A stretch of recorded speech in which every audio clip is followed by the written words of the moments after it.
Coba cek mana yang lebih jelas. Tes. Berarti ganti nih.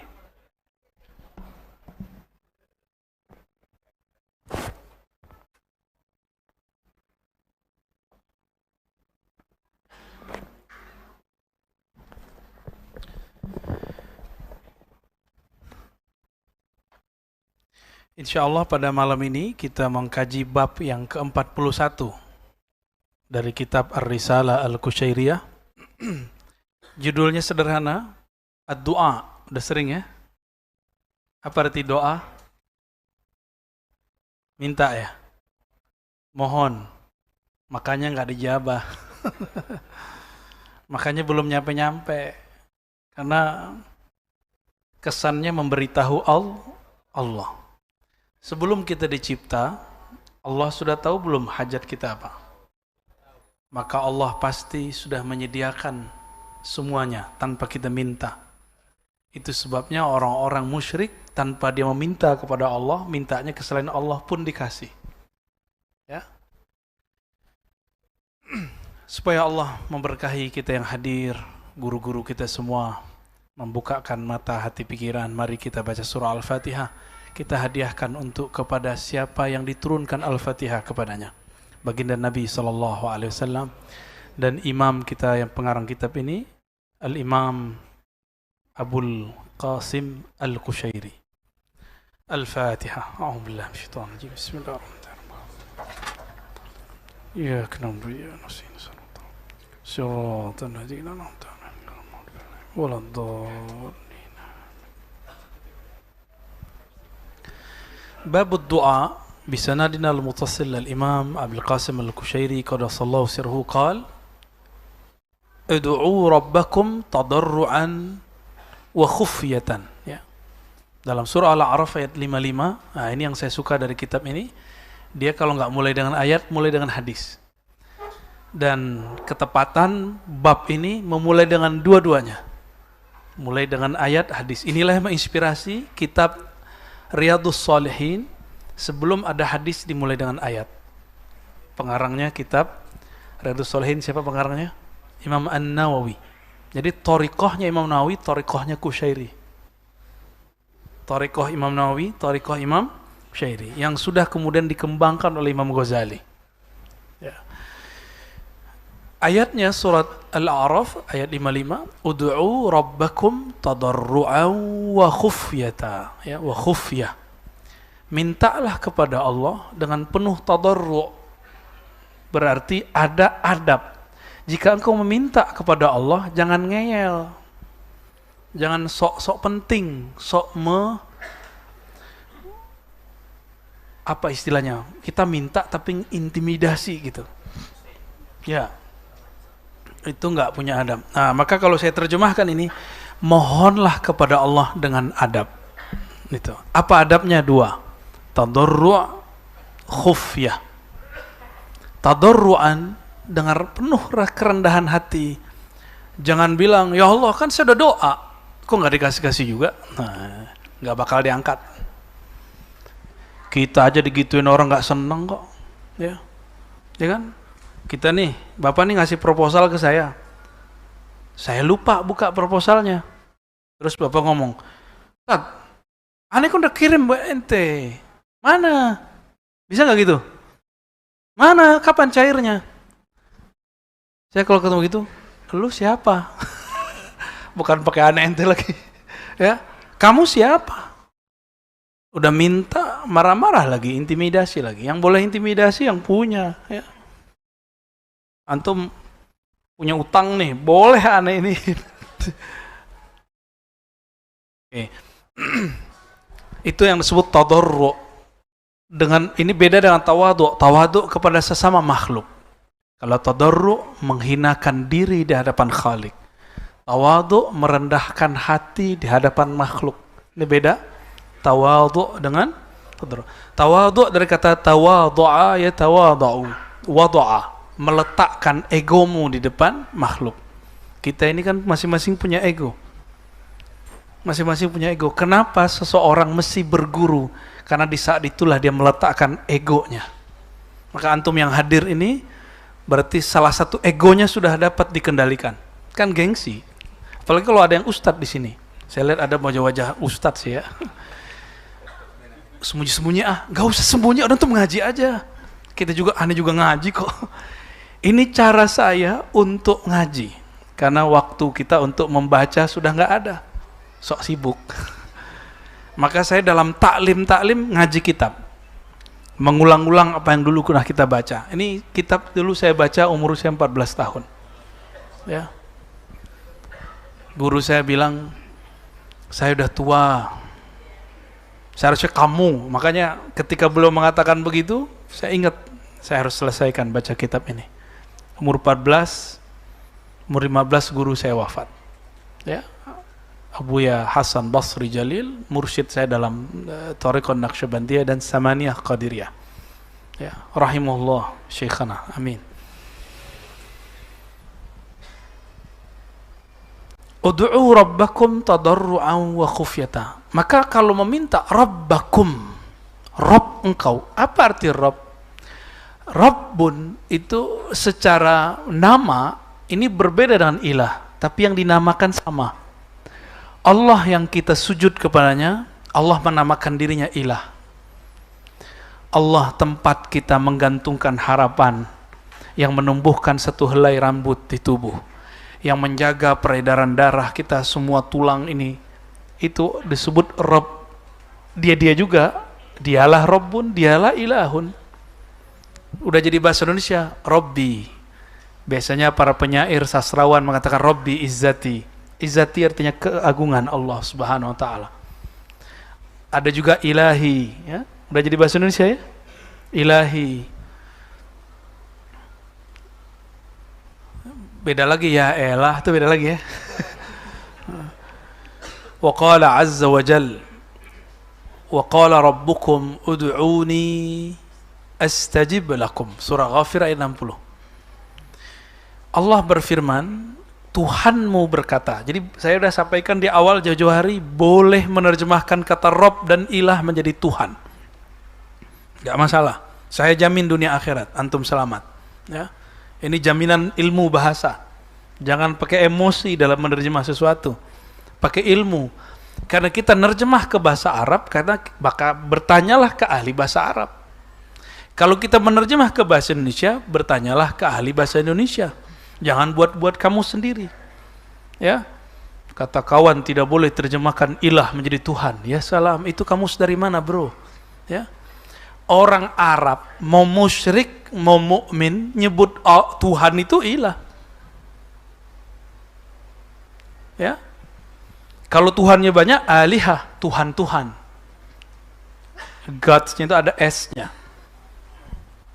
Jadi nggak ada masalah. Cuma sok-sok ingin memurnikan akidah tapi nggak ngerti ilmu bahasa. Ya. Wa qala rabbukum, berkata Rabb kamu, Tuhan kamu, ud'uni astajib lakum. Serulah aku, panggillah aku. Niscaya aku menjawab seruanmu, panggilanmu. Dengan apa kita memanggil seseorang? Dengan namanya tuh bukan namanya. Pakai oi, gitu nggak? Oi Tuhan, gitu. Nggak begitu. Maka pakai tadarru wa khufyah. Khufyah itu dengan suara yang lirih, yang manja. Jadi terjemahan khufyah ini saya sangat suka dengan kata ini beberapa hari ini. Kata-kata manja dari seorang hamba, lirih, khufyah, khafi, ya. Penuh kelembutan. Jadi minta tuh jangan ngatur-ngatur Allah. Rabb, kata Rabb itu artinya yang maha mengaturmu. Jadi apa salah satu makna dari kata Rabb? Rabbun, apa arti Rabb? Yang maha mengaturmu, maka jangan atur-atur Allah. Jadi sebenarnya di kata Rabb itu sudah selesai masalah kita. Rabbi, itu sudah selesai itu. Ya. Jadi kalau orang ngerti zauq, rasa yang terkandung dalam lafaz Rabb, selesai masalahnya. Rabbi, ya Allah, yang maha mengatur aku, yang menciptakan aku. Engkaulah pelindungku, itu arti Rabb. Engkaulah yang menjamin aku, itu arti Rabb. Maka beberapa wali Allah kalau doa nggak nyebutin, cuma manggil ya Rabb, gitu aja. Ya. Al-Habib Umar, ya hafizahullah, kadang doa cuma ngomong anta, anta gitu aja. Jadi belum merasakan kehadiran Allah dalam zikirnya, maka beliau mengatakan anta, anta. Ini kan zikirnya Sayyidina Yunus ketika dilempar ke perut ikan. Ketika mengatakan la ilaha illa anta. Ya Rabb, tidak ilah yang berhak disembah, tiada Tuhan yang berhak disembah kecuali Engkau. Terasa hadir oleh beliau. Hilang la ilaha illa, sisalah anta, anta. Begitulah kata-kata yang muncul dari Al-Habib Umar. Ya, saya ingat itu. Itu lewat video aja kita merinding. Bagaimana kalau ketemu? Ya. Nah, dan orang kayak Al-Habib Umar nggak pernah membalas kritik kelompok yang ngeritik kita, yang membid'ahkan kita. Itu beliau nggak pernah balas. Saya kan membalas, Pak, ya. Kita punya hak jawab dong. Ya. Itu beliau aja masih diserang setiap hari. Dianggap Habib apaan, Habib PA, Habib bid'ah, Habib khurafat. Bapak kalau bisa bahasa Arab, lebih gila lagi. Saya ngecek tuh, mulai dari tulisan di grup-grup orang-orang yang ngomong dalam bahasa Arab, sampai kepada video-video, Masya Allah. Mereka itu belum ketemu akhlaknya Al-Habib Umar, belum ketemu, udah sok-sokannya. Akhlaknya akhlak Rasul Sallallahu Alaihi Wasallam. Wa qala akhbarna Ali bin Ahmad bin Abdan. Nah, ini kalau ahli hadis, kalau menyebutkan hadis pakai referensi. Referensi dulu semuanya body note. Di zaman itu kan belum ada cara ngetik footnote, Pak. Karena tidak langsung ketemu Nabi, nggak bisa langsung, kita langsung aja ke Rasul, nggak bisa. Maka mereka menyebutkan namanya sanad atau sila. Selevel Imam Kusyairi, beliau masih mengatakan akhbarana, aku berguru kepada Ali bin Ahmad bin Abdan. Ali bin Ahmad berguru kepada Al-Basri, Abul Husain Al-Basri. Beliau dari Al-Audi, beliau dari Kamil, beliau dari Ibn Lahia, beliau dari Khalid bin Yazid, beliau dari Sa'id bin Abi Hilal, dari Anas bin Malik radhiyallahu ta'ala anhu. Ini namanya apa? Sanad. Ya. Nggak bisa ngulangin kan? Nggak apa-apa, ya itu cukup saya aja yang ngapalin. Qala Rasulullah SAW, ad-du'a mukhul ibadah. Doa itu adalah muh. Muh, apa arti muh? Sum-sum otaknya ibadah. Maka ibadah itu kalau dicek dari awal sampai akhir pasti isinya doa. Allahu Akbar. Habis takbir ngapain? Kita baca doa iftitah doa. Coba baca Al-Fatihah. Doa enggak? Al-Fatihah itu mengajarkan adab-adab berdoa. Pertama baca auzubillah, yang kedua sebut nama Allah, ketiga puji Dia. Kenapa di atas sudah ada Rahman Rahim, di bawah ada Rahman Rahim lagi? Rahman Rahim yang kedua itu menunjukkan pantulan kasih sayangnya kepada baginda Rasulullah sallallahu alaihi wasallam. Maka Ar-Rahman Ar-Rahim itu adalah kasih sayang Allah yang Allah taruh ke dalam kalbu Rasulullah sallallahu alaihi wasallam. Maka siapa yang ingin didengar doanya, ingin dipandang zikir-zikirnya, maka hadapkanlah hati kepada Allah melalui cinta kepada Rasulullah SAW. Hanya cinta kepada Rasulullah pintu menuju Allah Subhanahu wa ta'ala. Kalau nama kita tidak ada di kalbu Nabi, Allah nggak pandang. Oleh karena itu, seorang Muslim jika ingin menjadi wali Allah, mesti menjadi Abdurrahman, Abdurrahim. Ya, baru ya. Maka Abdurrahman Abdurrahim itu bagi saya itu adalah solawat kita kepada Rasulullah Sallallahu Alaihi Wasallam. Baru doa, Iyyaka na'budu wa iyyaka nasta'in. Ihdinas siratal mustaqim. Coba perhatikan, ini doanya nggak minta duit. Doanya minta apa? Ya Allah, tunjukkan kami jalan yang istiqamah. Bukan lurus, Pak, jalan tol itu. Mustaqim, istaqama yastaqimu. Ya, istiqamatan fahuwa mustaqim. Mustaqim itu jalan yang selalu berusaha tegak lurus, berusaha, karena ada lafaz alif sinta, berusaha mencari kestabilan, kelurusan di hadapan Allah Subhanahu wa ta'ala. Maka lafaznya pakai istiqamah, menunjukkan ada usaha. Jadi nggak boleh GR kita ini. Ya. Nah, ini kalam daripada Allah mengajarkan kita. Jadi kalau minta, jangan minta duit. Mintalah syukur. Itu namanya siratan mustaqim. Siratal mustaqim itu jalan yang lurus, syukur. Mintalah syukur kepada Allah. Antum gak usah minta zikir yang banyak. Mintalah supaya dibantu berzikir. Jangan minta suci, gak mungkin, kita ini bukan hamba yang suci. Mintalah taubat nasuha. Jangan minta supaya jadi malaikat. Wallahi tidak akan bisa. Antum kiranya aneh ustadz nih. Aneh lebih banyak dosa dari antum. Karena aneh tahu melakukan. Antum gak tahu, gak apa-apa. Kayaknya ada yang lebih tahu dari aneh nih. Dosanya lebih gede. Jadi jangan dikira orang-orang yang selama ini kita anggap orang suci, orang bersih, itu suci, enggak. Dia sama kayak kita. Ya. Jadi kalau nanti kita menemukan kekurangan di orang-orang yang kita anggap guru, berarti dia benar seorang guru. Dia bukan nabi. Kalau antum ketemu guru nggak pernah maksiat, nggak pernah salah, jangan-jangan dia bukan orang, tapi malaikat lagi menyerupain. Ada nggak orang begitu? Nggak ada. Ya. Ad-du'a mukhul ibadah. Doa itu inti dari semua ibadah. Ya. Doa dalam bahasa Arab diartikan menyeru. Menyeru mesti kepada sesuatu yang jelas ada. Maka panggillah dia. Jadi doa itu memanggil. Panggillah dia dengan namanya. Doa juga bisa diartikan berkoneksi. Jika kita hendak berkoneksi, menelpon seseorang, nomornya harus pas. Betul. Kita mau nelpon seseorang, kita nggak dikenal sama dia, dia angkat nggak? Paling dia bilang, siapa nih? Aku, matiin dia. Harus tawasul dulu. Saya muridnya si Anu, diminta untuk datang. Oh ya udah datang. Gitu Pak. Itu baru hukum manusia. Adab-adab kepada manusia itu diturunkan daripada adab-adab ketinggian kepada Allah Subhanahu wa ta'ala. Makanya disyariatkan tawasul di situ. Tawasul bukanlah meminta kepada makhluk. Tawasul itu beradab kepada Allah karena kita kenal Allah lewat makhluk. Itu bedanya ya. Ya Allah, kami ini muridnya Syekh Abdul Qadir Jilani, pengikut Syekh Abdul Qadir Jilani. Ya Allah, kami ini pengikut Syekh Naqsyabandi.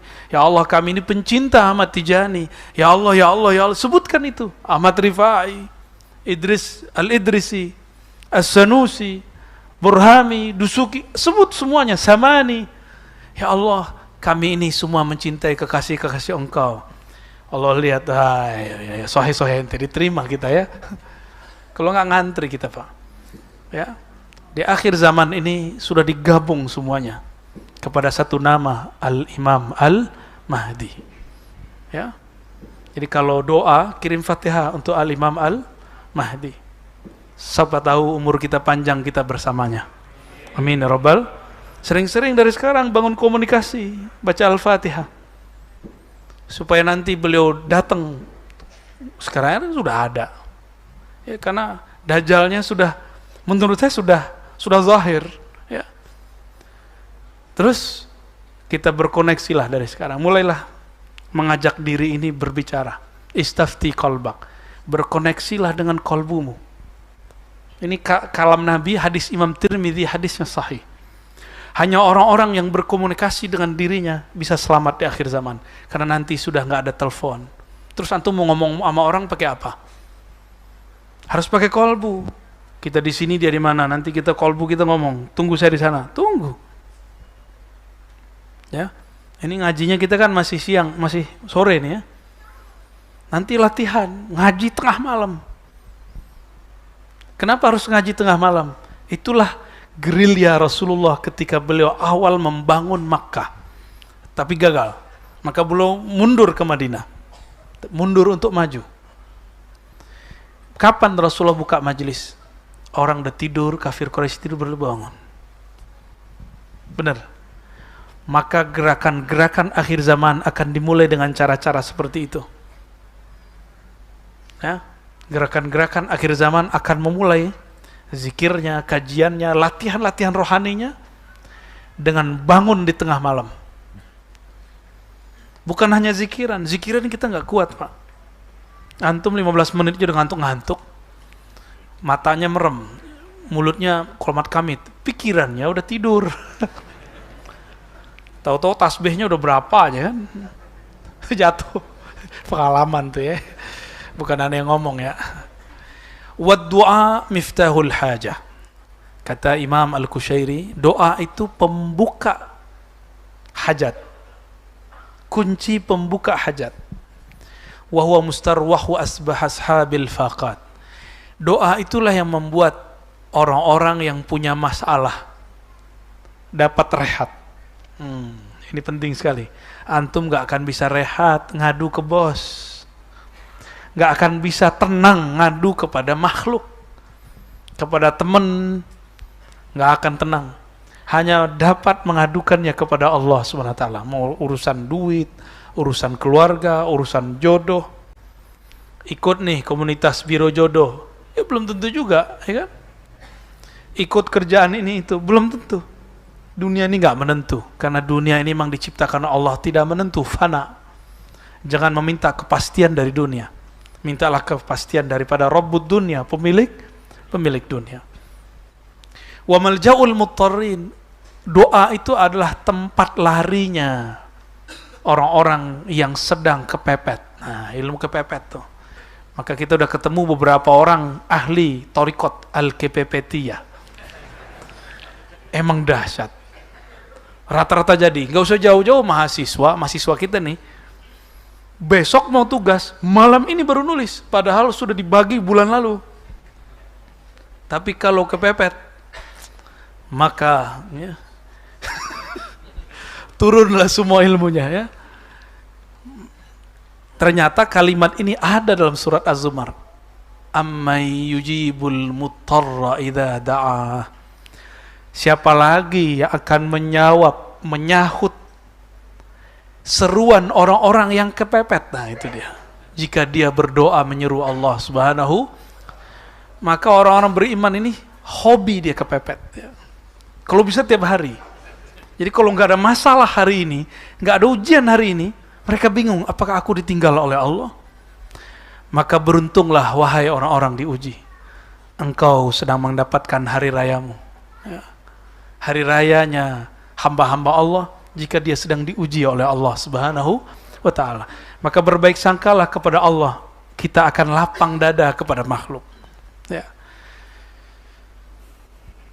Wa mutanaffisu dhawil ma'arib wa qaddama Allah Subhanahu wa ta'ala qauman taraku ad-du'a faqala wa yakbiduna aydiyahum qila la yamuddunaha ilayna fis su'al. Dalam surat 60 itu Allah mencela, menyindir orang-orang yang tidak mau ngangkat tangannya dalam doa. Wa yaqbiduna aydiyahum. Mereka kalau doa nggak mau, ogah doa. Nah, hati-hati ya. Ini bukan berarti aneh nyindir sekelompok orang ya. Itu mereka cara doanya memang aneh. Doanya nggak pakai angkat tangan, kecuali antara azan dan ya itu kan hadis nggak sampai derajat sahih, cuma hasan. Afdhalu du'a ma bainal azanain. Doa paling afdol antara dua azan. Tangannya kenceng tuh naik. Emang gua nggak tahu hadisnya gitu ya. Tapi kalau habis sholat itu langsung dibid'ahkan ya. Jadi ustadz kita yang tadi jadi imam tuh itu dituduh bid'ah itu. Karena dia habis isya doa. Padahal 4 waktu udah doa sendiri. Masa nggak dikasih kesempatan aswaja sekali doa nggak?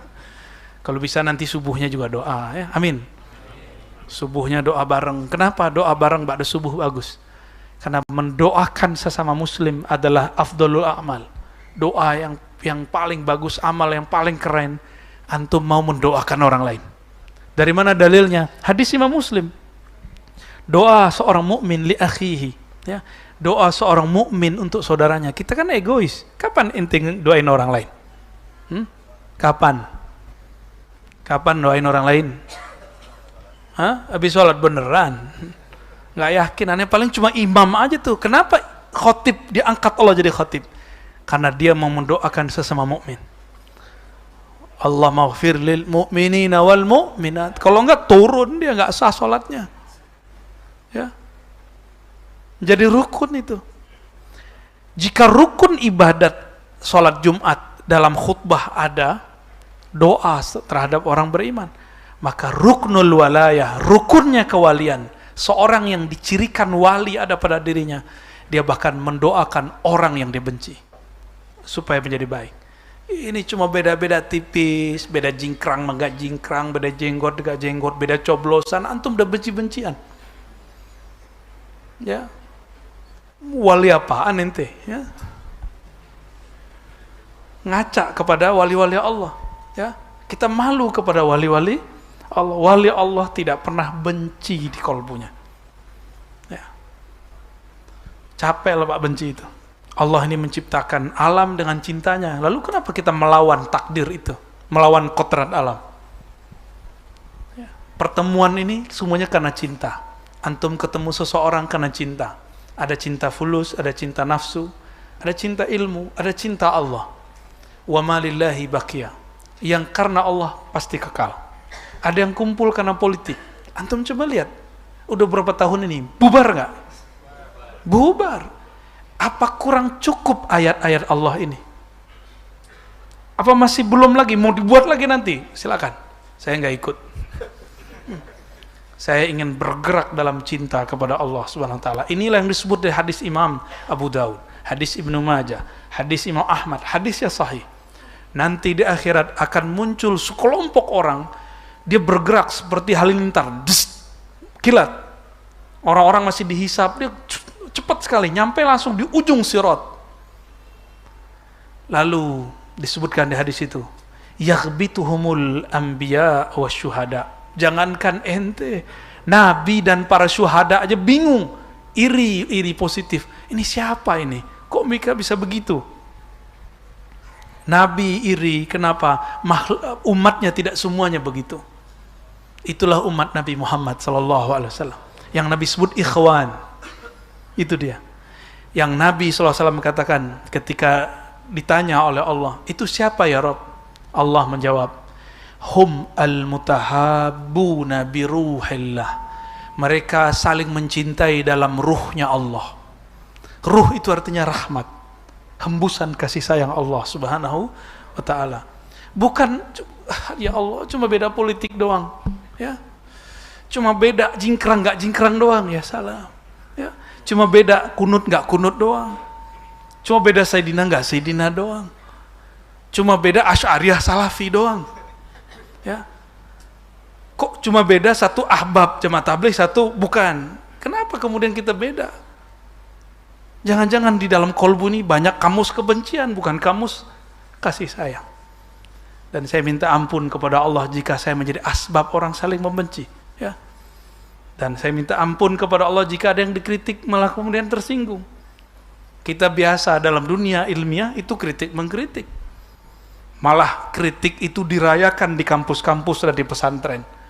Tapi oleh orang-orang yang mengkultuskan gurunya dan pendapat gurunya, mereka anti kritik. Kritik dia ngamuk, dia bawa-bawa Allah dan Rasulnya, bawa-bawa hari kiamat dan panitia surga neraka. Tersinggung lagi deh. Wa qala Sahal ibn Abdullah at-Tusturi, khalaqallahu ta'ala al-khalqa wa qala najuni fa in lam taf'alu fanzuru ilayya فإن لم تفعلوا فاسمعوا مني فإن لم تفعلوا فكونوا ببابي فإن لم تفعلوا فأنزلوا حاجاتكم بي. Sahal bin Abdullah membacakan sebuah riwayat ketika Allah menciptakan makhluk semua, maka Allah mengatakan najuni, bermanja. Manja itu bahasa Arab, Pak. Naja, ya. Ya. Naja, tempat bermanja, bahasa Arabnya manja. La manja wala malja'a illa ilaik. Kan ada riwayat begitu.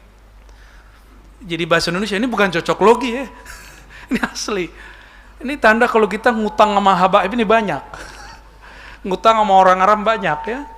Bermanja-manja, ya. Bermanja itu pengen dibebaskan, pengen diperhatikan.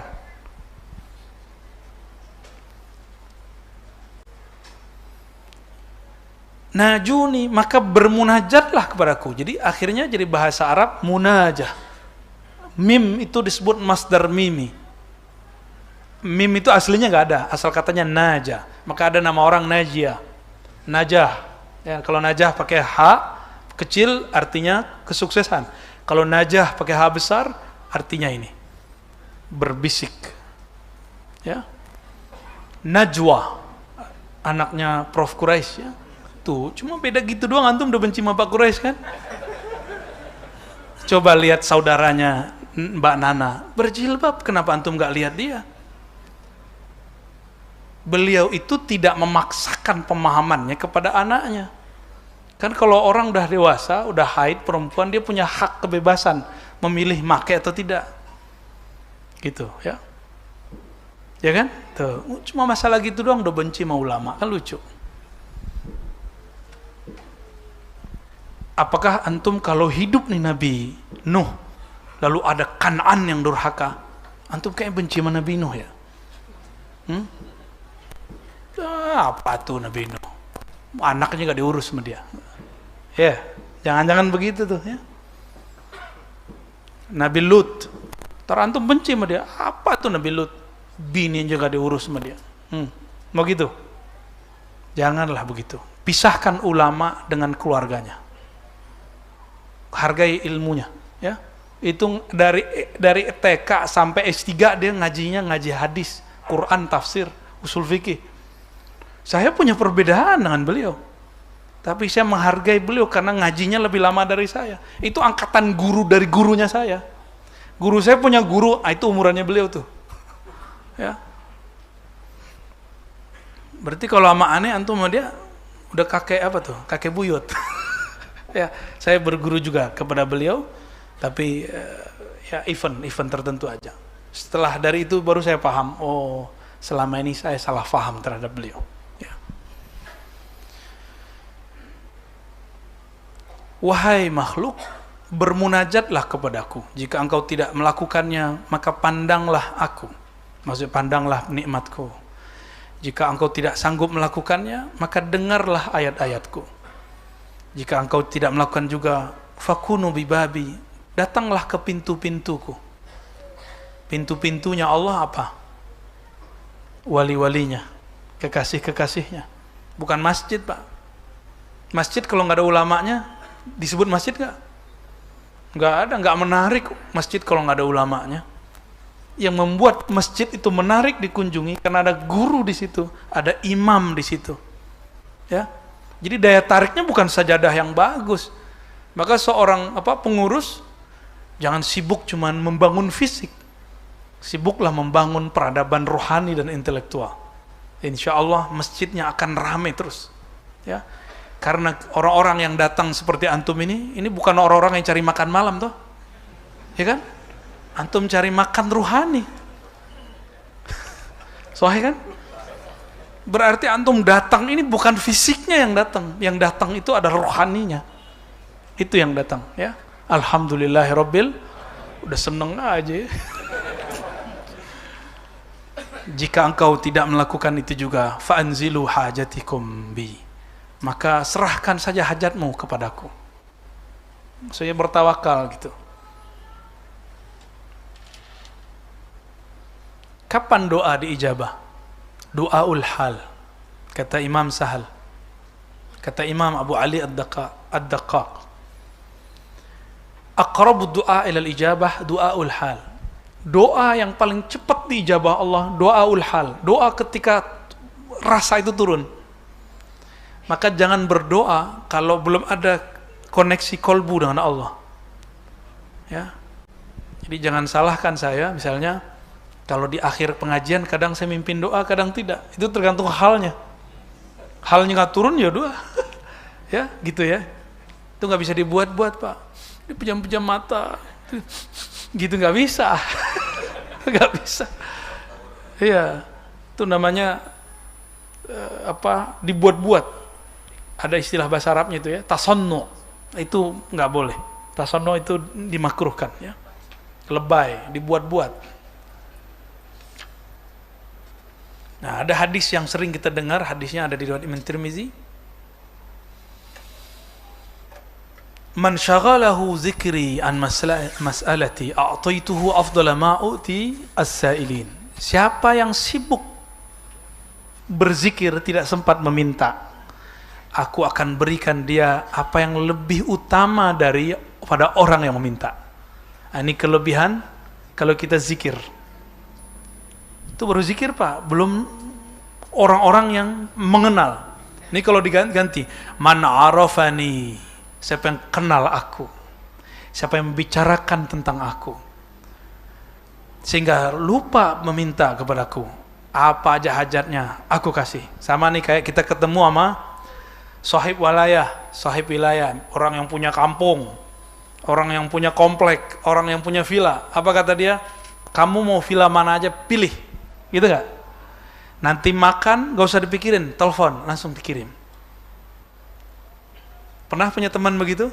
Oh, saya punya teman Pak begitu. Maka gak berani sering-sering ke villanya. Takut malah nanti keenakan, ya, lupa diri nanti. Nah, ini ada satu kisah sebelum 10 menit lagi, kan 33 ya. Tapi nanti habis azan lanjut ya. Baik. Datang seorang perempuan kepada Al-Imam Junaid yang wafat 279 Hijriah, Imam Salaf, guru dari Imam Asy'ari, imam kita dalam akidah. Katanya di depan sudah dipasang ya, ahlu sunnah ya. Bagus ya, harus berani. Ya. Selamat buat pengurus ya. Ya, dibenci-benci, dimarahin dikit bolehlah. Seorang mukmin yang wali enggak layak khaufuna laumata laim, tidak takut dicaci maki. Jalan terus ya. Bukan berarti dablek, bukan. Ini namanya percaya diri dengan ilmu yang Allah beri. Ya. Ada seorang perempuan datang kepada Imam Junaid. Jadi ternyata tradisi datangin guru untuk minta doa itu udah ada dari dulu. Antum jangan minta doa mana ya, minta doanya sama imam ya. Lebih mustajab lah, beliau hafiz Quran, hafalannya lancar, hafalan aneh gak lancar ya. Datang ke Imam Junaid diminta akan doa, wahai Abul Qasim, tolong doakan supaya anakku kembali. Nah, kalimatnya begitu. Kata Imam Junaid, isbiri, yang sabar wahai ibunda, wahai bunda. Kalau kata Ustaz, sabar bun, gitu ya. Faqala lahu, ail sabri, wa kam yabqa li taqa alaihi fad'u li. Wow, ini ngomongnya udah nyuruduk nih. Wahai Abul Qasim, aku sudah minta doa kemana-mana, aku sudah nyari dia kemana-mana. Anakku satu-satunya, belahan jiwaku. Jika dia hilang, aku khawatir diriku juga hilang. Imam Qasim Al-Junaid ya, Abul Qasim Al-Junaid mengatakan, baik. In kana al-amru kama qulti, kalau memang masalahnya udah sampai begitu, fazhabi, pulanglah. Engkau akan mendapati anakmu ada di rumah. Bingung, belum doa tuh. Jadi yang doa sebenarnya siapa? Si emaknya, karena yang punya masalah emaknya. Betul, pulanglah emaknya. Betul, anaknya sudah di rumah. Balik lagi emaknya. Junaid nih kok ngerti ya? Dia punya ilmu apa deh Junaid ini? Jatuh hati nih kayaknya. Datang, nanya lagi. Ya Abul Qasim, panggilan beliau, kunyahnya. Engkau ngerti dari mana anakku sudah sampai di rumah? Kata beliau, dibacain ayat itu. Surat An-Naml ayat 63 atau surat Az-Zumar, ya, mirip. Amma yujibul muttarra idza da'a. Siapa lagi yang akan menjawab satu pertanyaan, satu permintaan, satu doa jika si hamba sudah kepepet, ya, udah habis akal, pasti doanya mustajab, tembus langsung ke langit.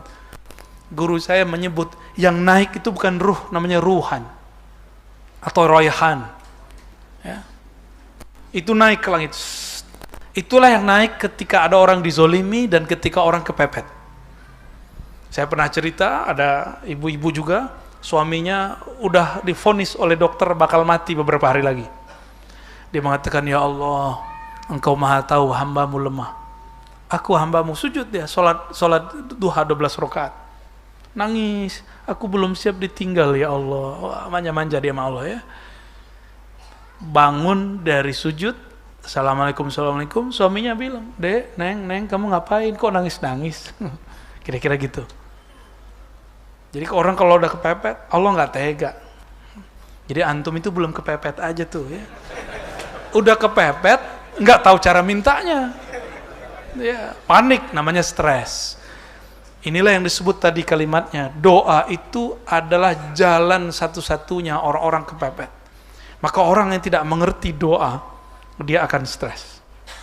Inilah rahasia doa, ini nggak disebutkan di kitab. Jadi ini rahasia, min asrarid doa, ya, salah satu rahasia doa dapat membebaskan seseorang dari stres. Antum nih yang stres-stres nih, wajah-wajah stres kan ini, bekas pandemi. Karena nggak kurang doa aja.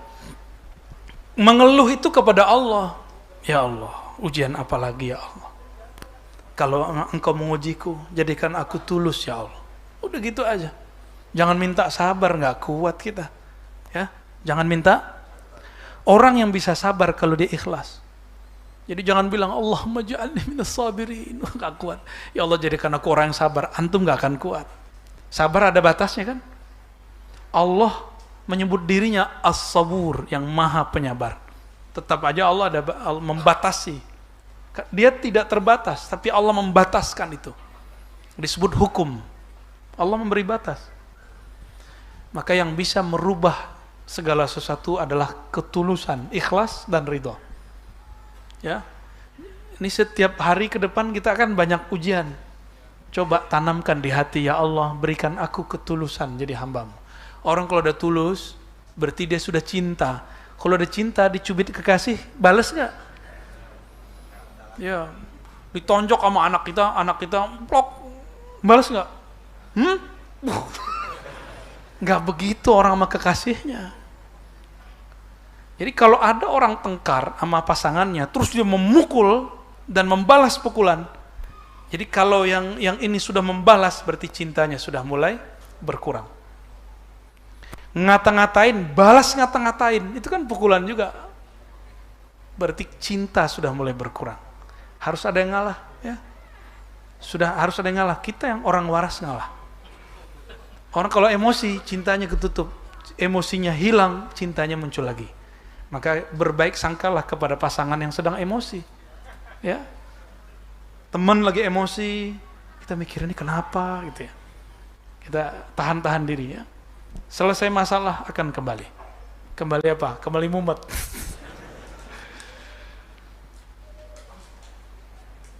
Apa kata beliau? Yajibu ayakuna al-abdu sahiba du'ain bilisani wa sahiba ridha biqalbi. Semestinya seorang hamba Allah, lisannya sibuk menyebut nama Allah, batinnya sibuk untuk meridhoi ketentuan Allah. Jadi jangan atur-atur Allah. Ini tips biar antum hidup bahagia.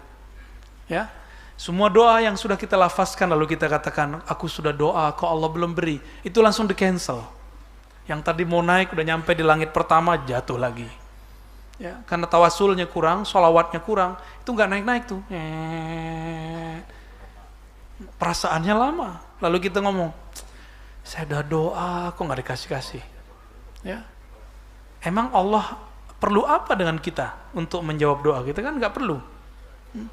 Kita ini akan menjawab seruan seseorang karena kita nganggap dia penting, benar nggak? Contoh, nih mohon maaf, udah pulang kantor atau lagi libur, tiba-tiba bos ngundang, datang kan? Karena antum punya kepentingan dengan si bos, takut dipecat, takut tunjangan dan proyek tidak dibagi-bagi. Belum, 1 menit lagi. Baik, kita tawakuf sebentar. Wassallallahu ala sayyidina Muhammad. Allahu akbar, Allahu akbar. Allahu akbar, Allahu akbar. Asyhadu an la ilaha illallah. Asyhadu an la ilaha illallah.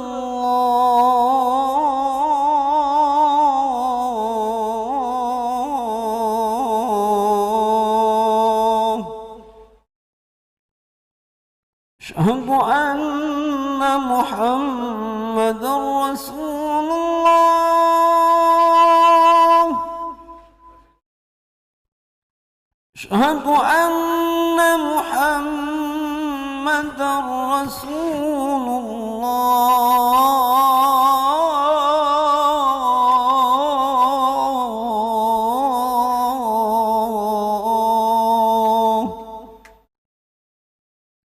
حي على الصلاة حي على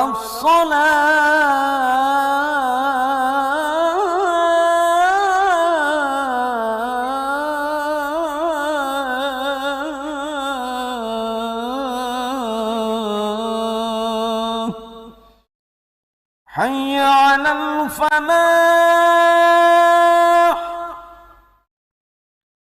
حي على الفلاح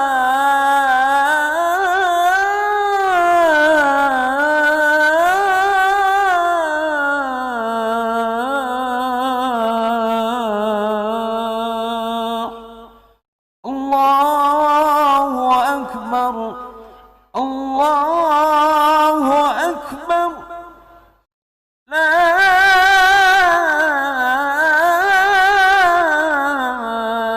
إله إلا الله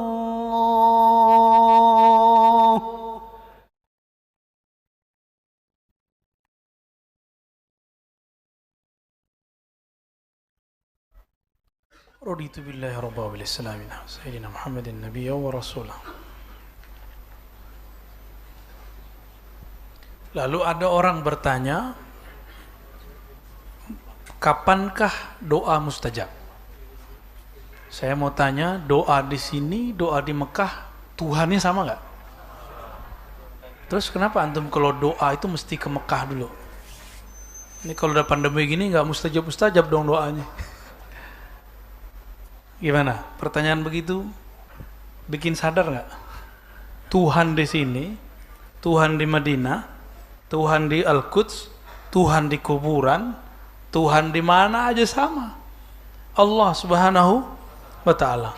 Maka seharusnya rasa kita meminta di mana saja itu sama. Seharusnya. Itu yang disebut arif billah, orang yang kenal Allah. Karena kita ini tidak semuanya betul-betul mengenalnya, maka perlu kondisi. Tadi kepepet ya. Intinya doa mustajab kalau orang kepepet. Nah, kepepet ini ada cara-caranya. Ada yang pakai zamani, ada yang makani.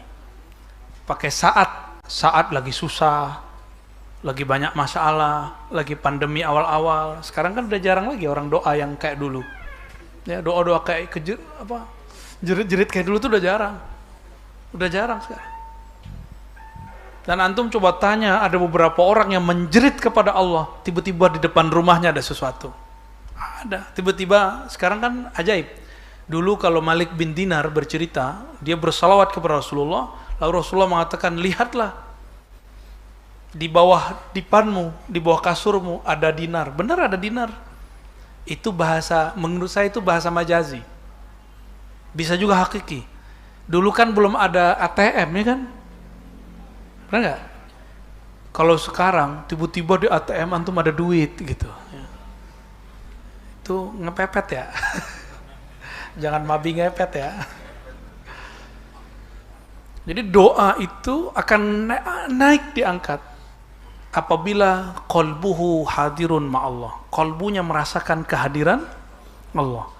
Orang-orang itu butuh kadang-kadang stimulus dulu supaya dia merasakan kehadiran Allah Subhanahu wa Ta'ala. Perlu ketemu guru dulu, perlu punya masalah dulu. Kalau begitu antum punya masalah aja tiap hari, ya, biar doa terus tiap hari mustajab. Kalau orang kenal Allah, bagi dia sama. Ada masalah, nggak ada masalah, dia memintanya sama. Datang kepada Allah, tidak nunggu ada masalah. Ini ada kita punya teman nih, dia hanya datang kalau lagi butuh. Kira-kira kalau besok-besok dia datang lagi, antum bukain pintu nggak? Kalau dia nelpon lagi, diangkat nggak teleponnya? Kayaknya blok ya tuh. Ente kayaknya suka ngeblok ya. kejujuran. Ini ada kisah panjang sebenarnya yang nanti kita ceritakan di waktu yang lain. Tapi saya ambil kisah yang pendek. Imam Sahal bin Abdullah At-Tustari didatangi oleh Ya'qub ibn Laits. Tapi sebelum datang, Ya'qub bin Laits ini datang kepada seorang wali atau seorang yang soleh. Dia ternyata punya penyakit yang gak sembuh-sembuh. Minta doa ke ulama mana aja, cuma ada satu yang ngomongnya pedas. Di kampungmu kan ada wali, kok gak minta ke dia? Ditanya, siapa wali di kampung saya? Sahal At-Tustari. Maka datanglah dia ke sana. Sampai ke Imam Sahal. Imam Sahal bilang, wahai Tuan Raja, bagaimana mungkin doamu mustajab? Bagaimana doaku diterima oleh Allah, sedangkan di penjaramu masih banyak orang-orang yang tidak bersalah engkau masukkan. Di pasar banyak orang-orang yang tidak mesti bayar pajak, harus bayar pajak. Dia dizolimi oleh preman-preman. Kira-kira begitu kalau dibahasakan. Bagaimana doamu diangkat, sedangkan kau membiarkan kezaliman di sekitarmu? Akhirnya beliau setiap hari mempercepat persidangan dan membebaskan orang dari semua tuntutan, terutama yang dizolimi ini. Barulah beberapa hari penyakitnya hilang. Ternyata di antara yang dizoliminya berdoa, ya Allah, saya dizolimi oleh Tuan Raja, tolong aku serahkan nasibnya kepadamu. Kalau udah begitu doa gawat, Pak. Tapi kalau antum doa hancurin dia, itu belum tentu Allah terima. Tapi kalau kita bilang, ya Allah urus tuh orang, langsung Allah gecek itu orangnya. Kira-kira begitu, Pak. Sudah mau habis. Inti dari teks ini bahwa jika berdoa, doalah dengan dua adab. Ud'u rabbakum tadarruan wa khufyah. Doalah dengan adab. Adabnya cukup dua, merendahkan hati. Lalu yang kedua khufyah. Sampaikan dengan lirih, bermanjalah. Jangan intimidasi Allah, jangan atur-atur Allah. Allah sudah tahu hajat kita semua. Insya Allah nanti jam 8 atau lewat ya, setelah istirahat sebentar, kita lanjut kajian sahih, kajian hadis sahih Muslim, insya Allah. Demikian kita cukupkan. Subhanakallahumma wa bihamdika asyhadu an la ilaha illa anta astaghfiruka wa atubu ilaik. Assalamualaikum warahmatullahi wabarakatuh.